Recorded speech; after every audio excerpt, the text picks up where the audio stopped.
Hey everyone, I have Brown here. So I just wanted to talk really quickly about the movie Poltergeist. This isn't a full-on review. It's one of those movies that I definitely would like to review at some point in the hopefully near future.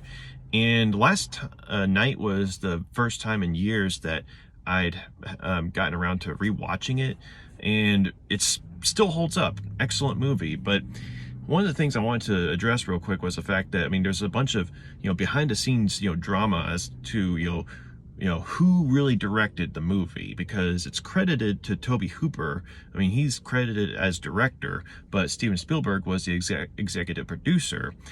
And, to this day, debate, goes on as to, was it Tobe Hooper directing it or was it Steven Spielberg directing it? Because the two of them apparently came up with the story for Poltergeist together.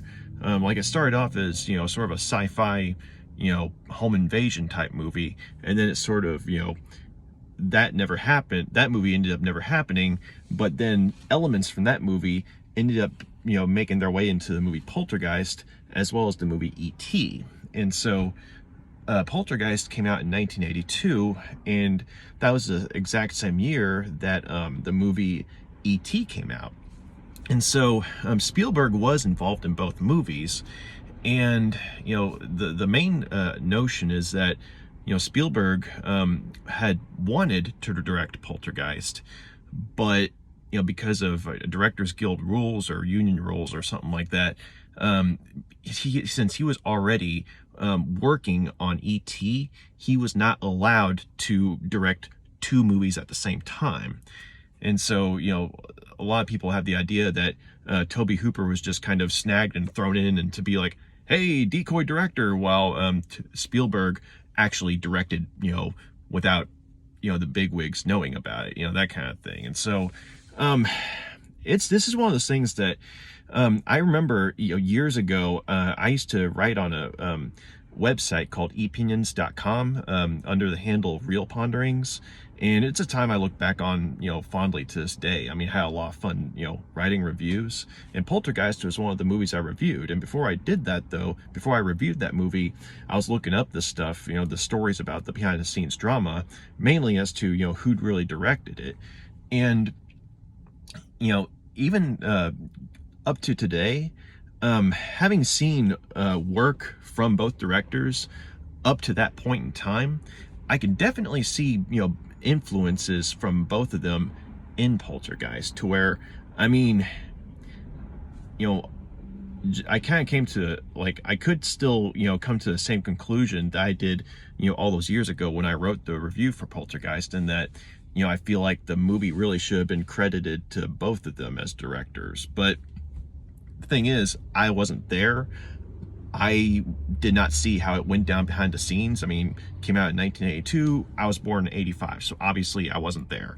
And also, another thing is, while a lot of these stories about the behind-the-scenes stuff were very informative, from people who had worked on the movie, the thing is, this is 2022, and while on one hand it's impressive that the specter of Poltergeist is still looming large, and more and more stories are coming out, what with access to the internet and what have you, some of the stories from the time that I did the review on Poltergeist, some of the stories have been debunked, and others are still going strong, and others are coming up, brand new. And so it's fascinating that, a movie, from so long ago still has that much power, as well as, that much capability to, say, intrigue, viewers with the notion that, there may have been more than one director, or there may have been, say, a ghost director, but yeah. So the thing is, there are arguments for both sides here, but the thing is, when it comes time for me to review Poltergeist, I don't know when that's going to be, hopefully in the near future. What I'm probably going to end up doing is, while I'm definitely acknowledging that, this feels like a Spielberg movie, I'm probably going to, credit it with, it being directed by Tobe Hooper, simply because, having seen, the output of both directors up to that point in time, I mean, both directors could definitely handle, scary scenes. I mean, Spielberg, of course, had, Jaws, which is, one of this, a masterpiece of a movie in terms of horror, as well as just a movie in general. And of course, you had Raiders of the Lost Ark. There are definitely some scary moments in that movie.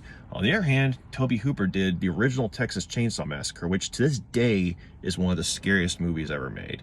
And then, of course, he did Salem's Lot, the miniseries from the 70s, which, I mean, yes, it's dated as hell, but there are still some moments that, provoke the kind of, reaction where you're like, get out of there, that kind of thing. Like there are moments where you're kind of on the edge of your seat, at certain parts of the miniseries. And of course, he also did the Funhouse, which it does take a bit to get going, but when it gets to that last third of the movie, you're in a horror movie, okay? So when it comes to the scare factor, I'm definitely, in Camp Hooper for, Poltergeist. But on the other hand, when it comes to, say, family interactions and, the dynamic of the characters, I'm probably going to be in Camp Spielberg, simply because of the movies that I've seen from around this time, up until Poltergeist. I mean, Spielberg definitely had more of a knack for, crafting, say, a family dynamic. I mean, granted,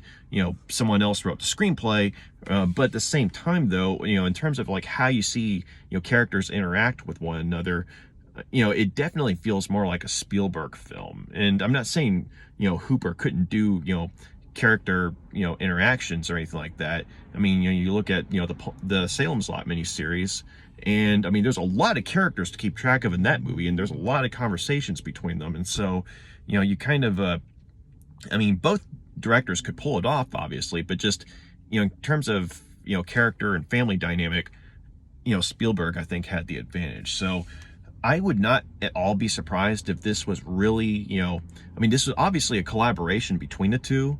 And Spielberg actually came out and, put out a sort of a public letter, to the press and to the public as well, crediting, Tobe Hooper, fully, with, directing the movie. And so a lot of people are kind of, cynical about it, saying, oh, he's just doing that to cover his ass, that kind of thing. But on the other hand, though, it really comes across as genuine. And especially if you ask if he's been asked about it over the years, I mean, he still credits, Tobe Hooper with the movie.